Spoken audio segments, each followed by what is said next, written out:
देहरादून में सामाजिक न्याय और अधिकारिता मंत्रालय की ओर से आयोजित 2 दिवसीय चिंतन शिविर संपन्न हो गया है। इस शिविर में केंद्र और राज्य सरकारों के प्रतिनिधियों ने योजनाओं के बेहतर क्रियान्वयन पर मंथन किया।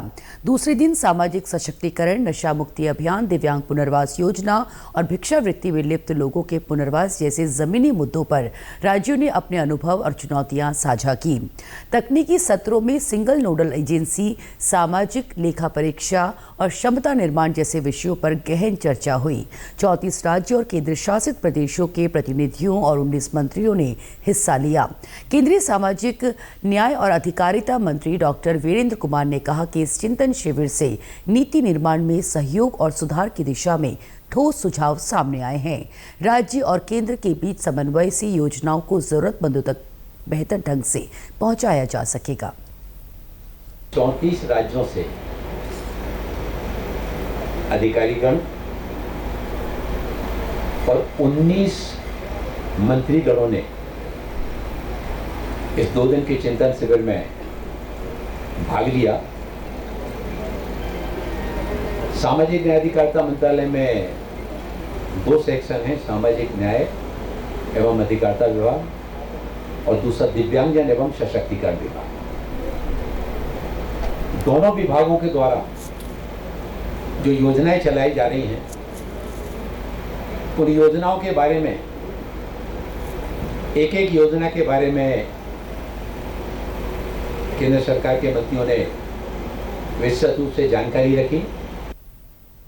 पहले दिन राज्यों की ओर से 11 और दूसरे दिन 10 प्रस्तुतियां दी गई, जिनमें से कुछ सामाजिक न्याय और अधिकारिता विभागों के प्रभारी राज्य मंत्रियों द्वारा दी गई। इन प्रस्तुतियों के अलावा राज्य सरकारों के प्रतिनिधियों ने ऐसे मुद्दे उठाए जिनसे मौजूदा योजनाओं का कार्यान्वयन प्रभावित होता है।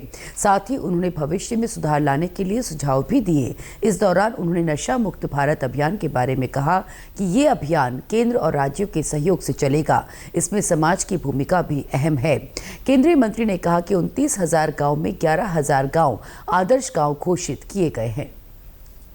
नशा मुक्त भारत अभियान 15 अगस्त 2020 को लाल किले की प्राचीर से देश के पंतप्रधान आदरणीय नरेंद्र मोदी जी के द्वारा देश की जनता से यह आह्वान किया गया था। मैं अकेले उत्तराखंड की बात नहीं कर रहा, मैं समूचे देश की बात कर रहा हूँ।